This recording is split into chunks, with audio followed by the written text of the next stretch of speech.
Hello, brothers and sisters of Spiritual Cryptid Encounters. Had gotten cut off, I guess, from the live feed, wherever you're viewing. Uh, Let me see who can join or not.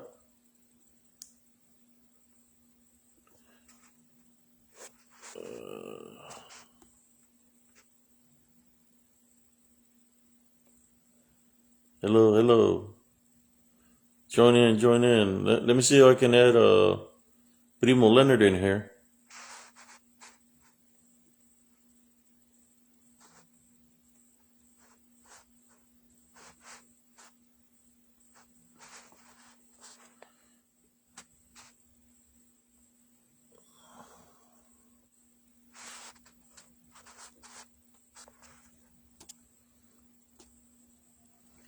Send a couple of invites out wherever was here viewing. Okay. See you, Primo.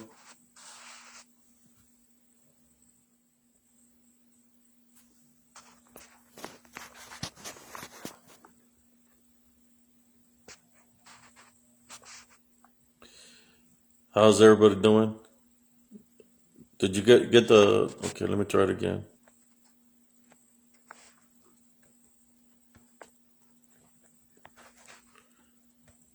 Let me see if I can send me an invite, cousin Jessie, that you want to join so I can add you.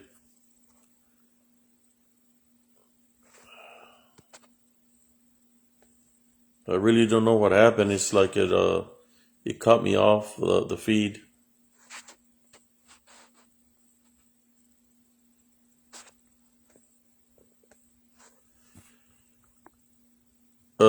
Cousin Jessie, can you send me a invite yourself to it so I can add you? Maybe you can hear me.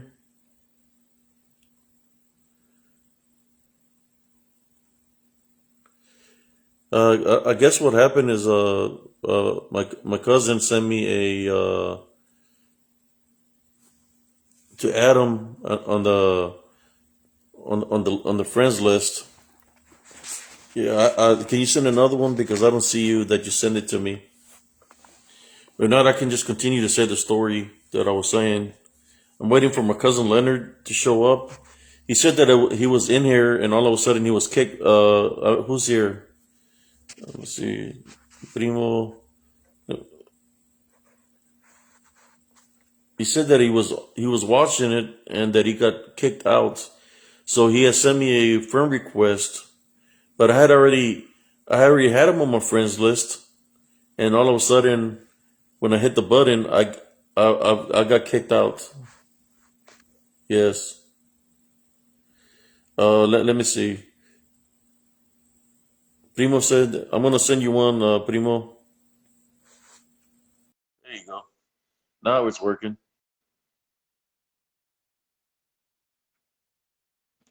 Let me see. Hey, Yeah, yeah. I was like, what happened, man? What happened? Well, my primo Leonard, he said that he got kicked out, and he was trying to figure out how he got kicked out, that he was enjoying the stories. So he has to do something with, I believe, with Facebook. That's what I'm thinking. But he said that he was enjoying the story, and then he sent me a friend request. You see, but what's weird is that he's already my friend. So when I got this friend request, not only when I hit to confirm the friend request, it booted me out. Facebook keeps that up, and it's gonna get punched in the Facebook. Yeah, so I'm thinking he's dealing with Facebook. I don't know if it's bots that doing that, but yeah, my cousin Leonard was there, and he sent me to add him to the feed, and I said that I confirm his friend request. So I don't know what's going on because kind of like the same thing happened with Roy Stubblefield earlier. I was trying to add him, he would let me add him. He sent me a friend request. When he sent me the friend request, it booted him out. You know, so. Yeah, but what happened is he hit the brakes, right? He hit the brakes, and we got off the tank because I seen it. He like almost hit whatever it was. It was real tall, and I got off with a pick handle, and he was scared. He said, "Did you see that, Sarge?" And he was scared shitless. Like, yeah, I seen that. And I'm looking around, trying to see, okay, see footprints because the roads, those roads on Fort Hood. There he is. That's cousin Leonard. There he is. Those roads on Fort Hood, from all the tanks that go on those roads or any vehicles, they're real dusty. That's like it's like powder. So I was looking to see if I could see any traces on the ground of footprints or something or whatever passed in front of the tank, but I could not find nothing. So we're in the dark, and it's just pitch dark to the side of the road. So I just grabbed my pick handle. I said, "Look, leave your lights on, take off your night vision, and we're driving with the lights on back to Fort Hood." I said, because when you go past the car rails, you're supposed to go with night vision, right, in darkness. But I said, screw that. We're driving with the lights back on. So we drove back to Fort Hood with the lights on. We left them on, and we made it back to the mortar pool. We parked the tank, and he said, "Whatever happened tonight, we're gonna keep it between me and you, and not tell anybody." So we just kept it amongst each other. But he witnessed that, and I witnessed it on Wow. one of the tank trails going back to base. Whatever it was, to me, it looked like a cloak and dagger. It kind of reminded me of the movie Predator, but it looked like a cloak and dagger, like it was wearing something over it, and it was just changing different pixels, different colors to how should I say, Blend in with the infiltrate or surrounding.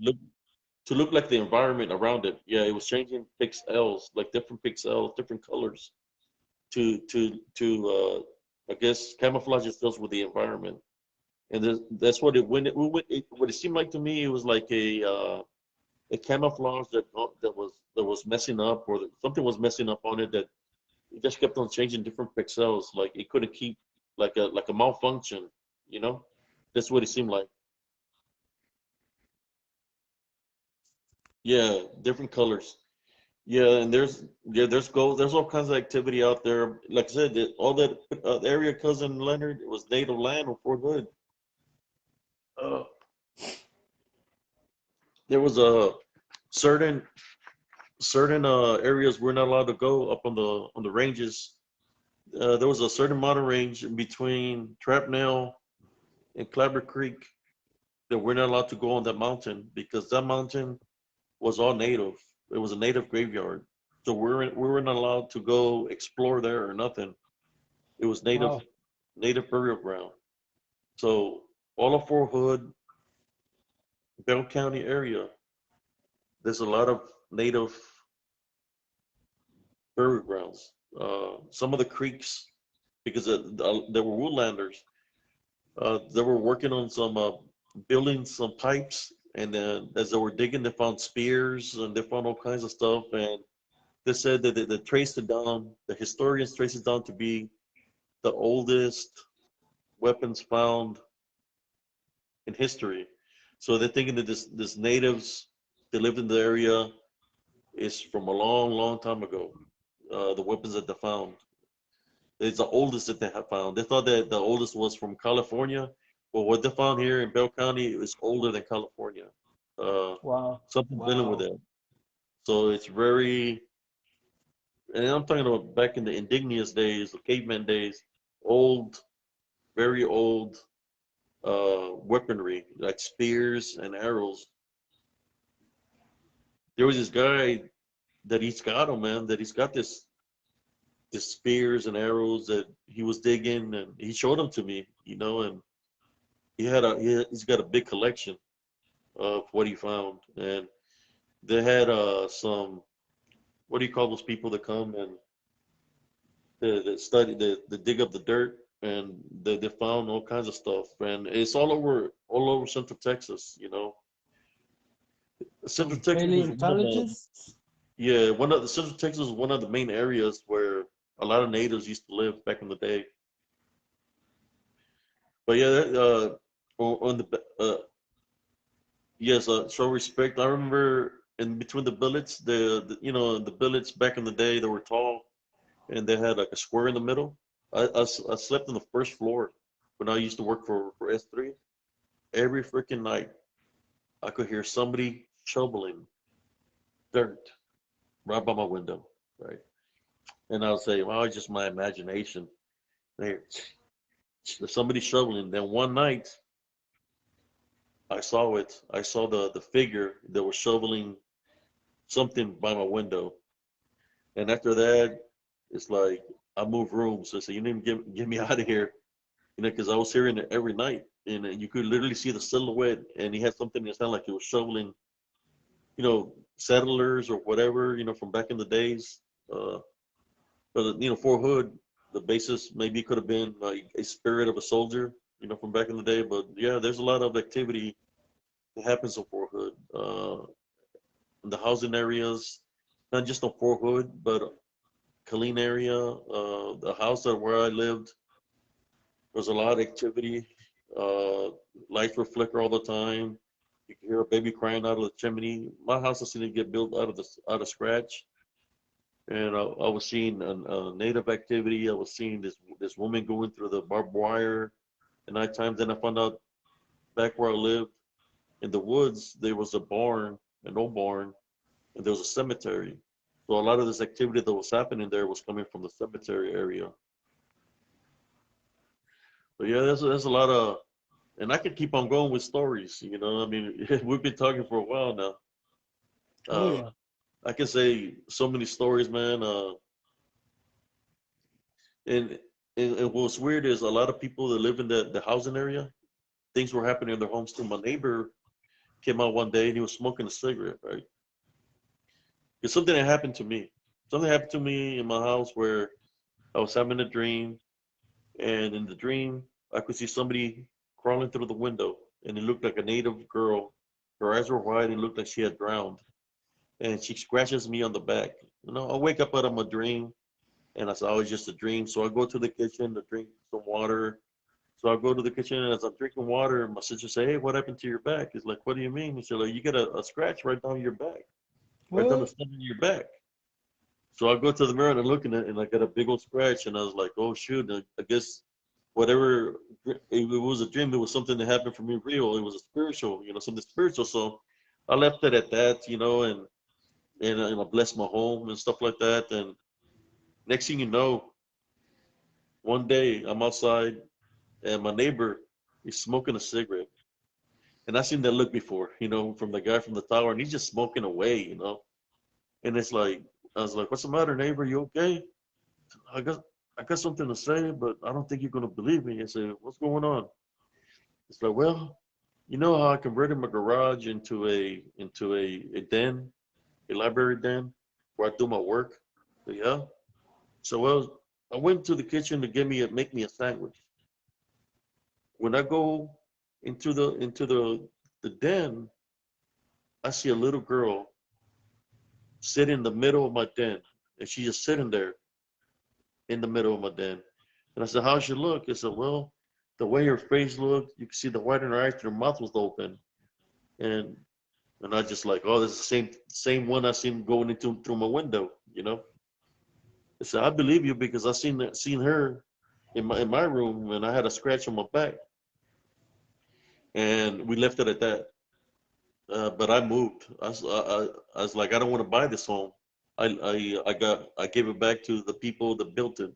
And I seen the home get built from the ground up.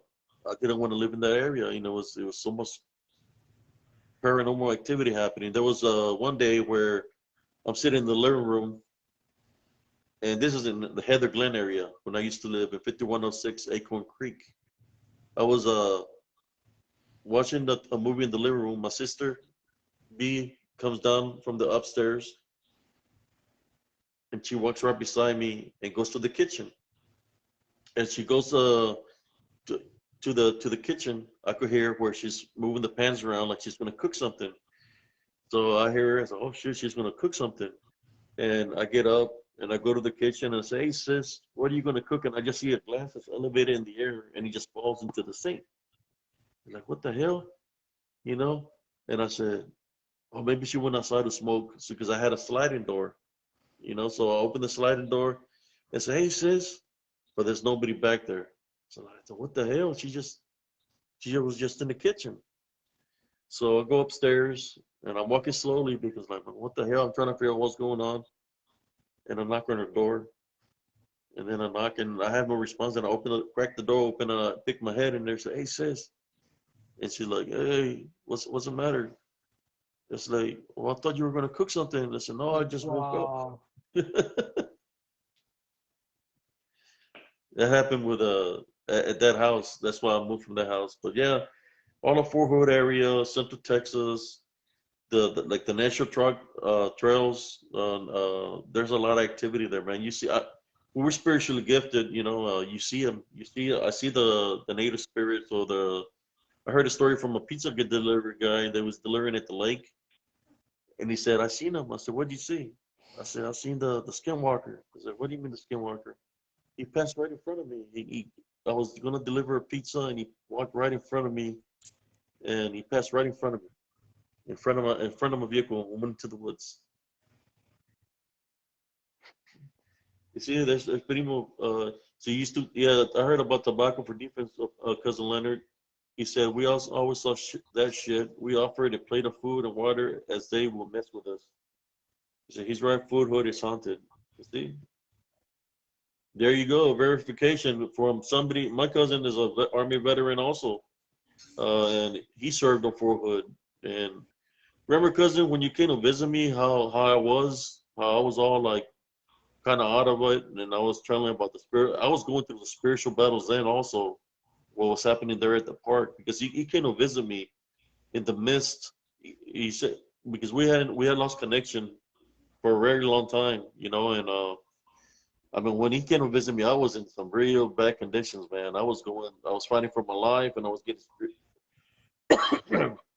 spiritually attacked. He was in the military, and he came to visit me, and yeah, we're at peace now. Once I left the military and left that area, all the things that were happening to me stopped. But yeah, those spirits, man. The reason they take, like I said, I figured it too that is okay. Whether it's native burial ground or they're native, that the Indians that live in the area were cannibalistic, in which they have no respect for anybody else.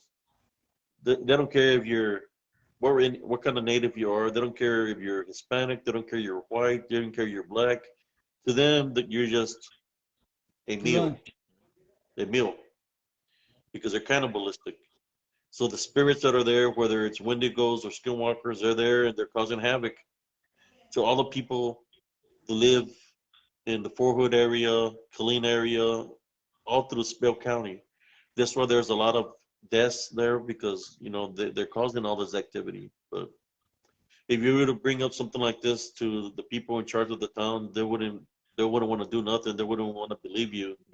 They're just gonna see it as it's just the people doing it. But they have this spiritual abilities now, right, to be able to take over a vessel for them to cause havoc, and that's what they're doing. They're causing havoc. Yeah, yeah. I've heard about the tobacco, primo, for the spirits, but man, the spirits that are there, they don't care about that. The ones that were the Elms Grove, they'll let you know that that's their territory because they'll go to your home and invade your home, like letting you know, hey, you're in our space, get out of here, or else, you know. And like I said, I left. I paid my mobile home off, and I was out of there. Uh, but yeah, this is true stories, man. Like real true stories that you know, like I said, that I have an open challenge, and I don't want to. I don't want nobody to be in danger. But look, there's my cousin that is telling y'all right now. My cousin Leonard, he served in Fort Hood, and he's telling you of what I'm saying is the truth because he's seen that activity while he was in the military. He knows because he's experienced it too.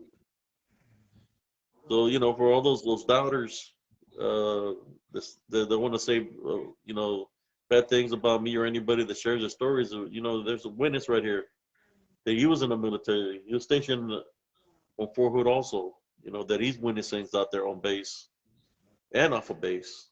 You know they exist. But I could keep on talking and talking. You know, Fort Hood at one time. I just remember ambulances coming and they would leave without the sirens. There was soldiers being found dead in their beds where the said they were committing suicide. So a lot of soldiers were dying on Fort Hood, and there was a high rate of suicide on Fort Hood because Wow. we're in the Cav. But was it the Cav causing it, or was it the spirits of this natives that live there that are in this land that were causing it? I think it might have been the spirits, man. Yeah, and that's exactly what's happening right now. Right now there's a lot of death, a lot of fighting going on, a lot of people are dying there on Fort Hood. You know, literally, like you heard. Look, when I heard the story of the girl Vanessa Gillian, right? That's her his name. God rest her soul. The way she got disembodied, bro, dismembered. That's reminds me of the in those native Indians that used to live there. The They were cannibal. cannibalistic. So what would this members who people why would somebody do that to her? And I believe it had to do with that these people were used in that manner. The guy took killed himself. That's a win-win situation for anything negative. You know. But I believe it has to do with those entities that they're running havoc there on Fort Hood, Tulane area, Bell County, and they're causing all this havoc. It's just like they ran havoc on Elms Grove, but and try to come up against me. Look, I have a picture where there's many of them in front of me. They're all coming at me. There was like a lot of them coming after me, man. But thank God I overcame them and I survived. And I'm still alive. Uh, yeah, you just gotta respect the dead and be at peace. There was this gentleman that he seen the show and he said he wanted to share a story with me. He said that the airport that's right by where I live, which is the old clean airport, he said that he built it. He helped build it. He said when they were cultivating the land to build the airport, that they found massive grave sites of natives there, and there was this guy that was trying to get this amulet out of one of the graves, and he told him to put it back. So they let the foreman know about the graves, and the foreman in charge of the person in charge of the project told them just to cover it back up and to build over it. So the airport is basically built in the burial ground. Just like the Wow. airport is built in Indian burial ground, he said that he believes that the area where I live is an Indian burial ground too. And I believe that's why there was a lot of activity there. The way it is. Yeah, brother. Yeah, Activity. primo, I left Fort Hood, but I'm still in the Bell County area. So all that exists all around this area. Bell County, whether it's Florence, Nolanville, uh, Copper Skull, Parker Heights, all that exists around that area. It's here, that's where I'm at, but Fort Hood got me here, military, but I'm happily married, and a lot of the activity stopped once I moved. Once I moved from there, Primo, Leonard, all the activity that happened there is ceased, like where I'm at. But I do have protection around the home.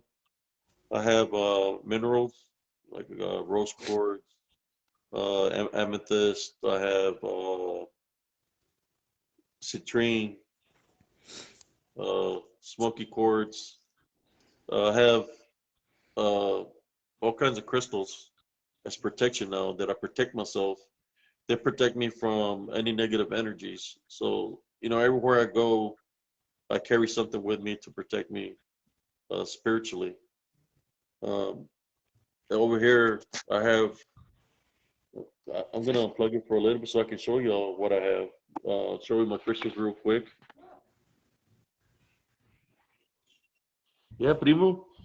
If you ever come by, man, I'll bless you with some. I have so many. I have all kinds of stuff. Look, I'm gonna show you all right now. I'm gonna flip the camera over if it's allowed the other way. Oh wow. Uh, You I got a got treasure trove. yeah. This is my cabinets, man. And I picked this up. Look, I'm gonna tell you the story in a moment. How I became A collector of minerals. Yeah, I'm gonna tell y'all how I became a collector of minerals. Look at geodes. Look at this. Wow.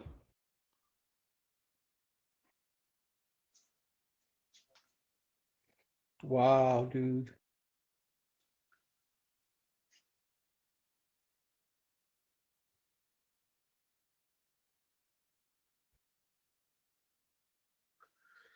A lot of minerals. This is my display. Look at the geodes there. You see the geodes? Wow. Look down there.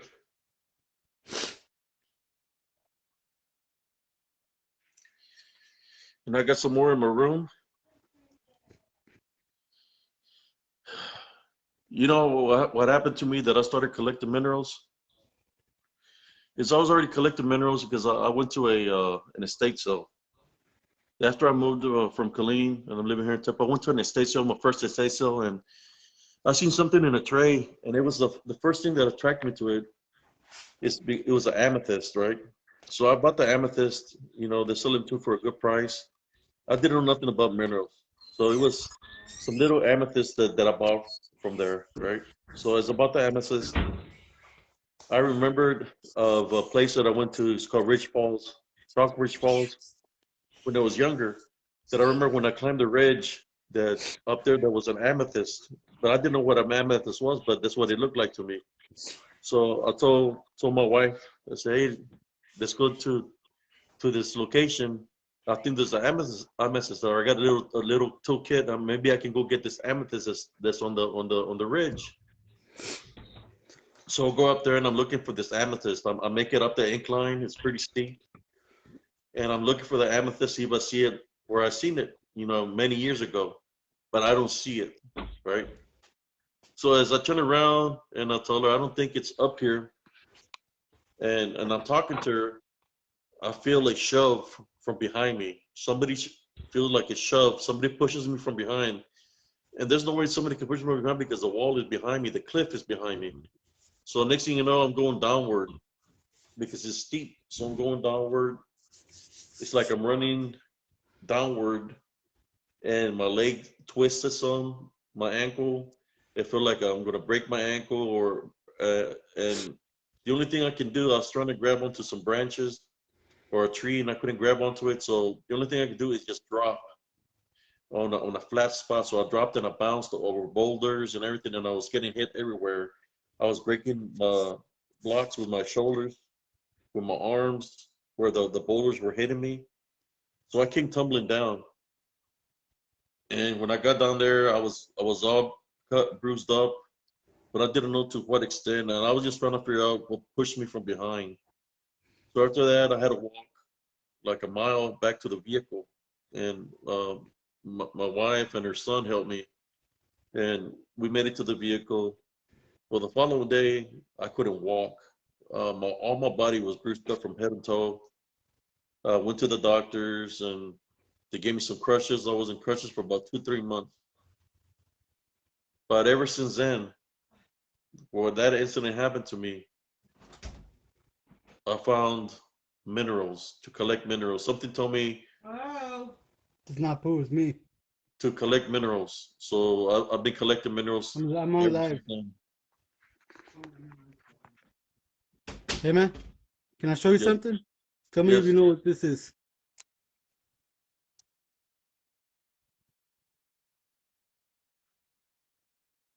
Let me see. It's like a pyramid. Yep. Is that like a crystal? Yeah. Oh wow. Where'd you get that, primo? Uh, it was in my stepmom's garage and she was gonna throw it away, so I rescued it. I don't know what it is, man, but it's got that guy in there and it's got all of that down there. Oh, it's got different crystals in there, Yeah. different minerals. Mm-hmm. Nice. And the bottom is all within it. That's pretty cool. Mm-hmm. It's got a lion right there. Yeah. And a lion right there. And it's got some more stuff in the back, man. I don't know what it is, man, but it looked interesting to me, so I got it. Yeah, yeah. That's a nice piece, primo. I've never seen one like that. That's nice. I'm pretty sure it's worth some cash, man, but I don't know what it is. Yeah, well, it's a pyramid. It's a big pyramid actually. Yeah. He said to put it in the sun so it can recharge the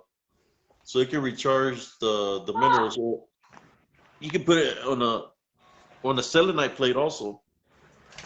Well, I keep it right now. Where I'm keeping it is in the garage. Because, Hmm. like I said, I don't know what it is or what it's for, but I do know that and listen carefully when I say this. I do know it used to sit on the countertop of Hmm. what do you call those things? A botanica. Yeah, So those are big, man. it's a selenite plate. Wow. You, like stuff like that. If you leave this in the sun, it'll charge up, and you Wow. can put it on the selenite plate, and it'll charge up that pyramid.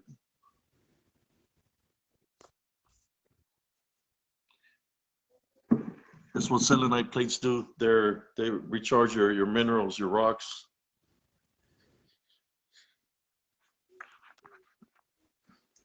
You see, a cousin Leonard said to hold on to it. I mean, shoot, I think you and cousin Leonard live in the same area, Primo Jesse. Cousin Probably. Leonard lives in Fort Worth, I think. I live in White Settlement. And where? White Settlement. It's about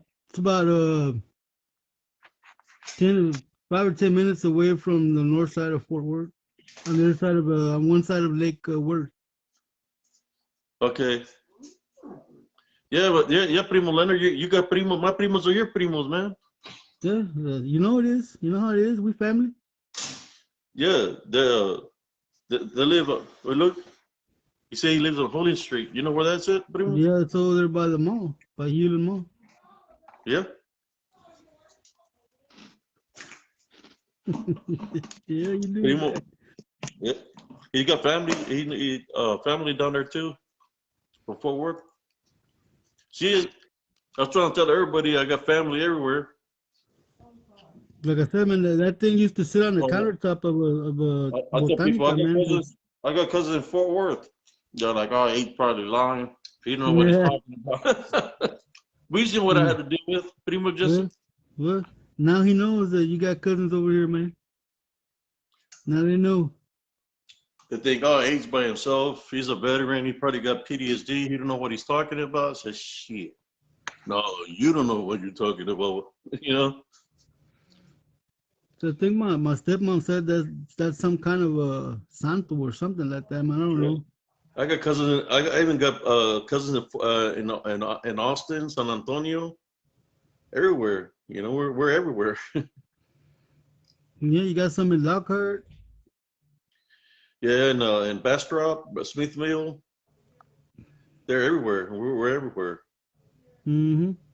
Hey, all right, Carlito, you have a good night, brother. Thank you for tuning in. I hope you enjoyed the show. We try Thank to you. give you a nice show this time. But yeah, man, Even though I've just been listening, because some of these stories I hadn't heard. yeah, I still have a lot of stories, that I would have to just, me, I just like going with the go, That's the best way to say a story, I believe, just like we just been talking and talking, because questions could be answered. Like me, if somebody wants to ask me a question, ask me the question of anything that they viewed on the first live or this live. They can view it. Leo said to tag him on the next one. I will, primo. I will, primo. But shit, I think I'm gonna call it tonight. Ya se me enojaron. Okay. Ah, ya se me enojaron. I'm just Hey, playing. man, donde manda el capitán no gobierna marinero, bro. You know how that goes. Yeah. Okay, man. But, Have a good thank you night, for primo. viewing. Thank you for viewing, guys, and I guess we'll end this show with like, thank you all for tuning in. God bless every single one of you.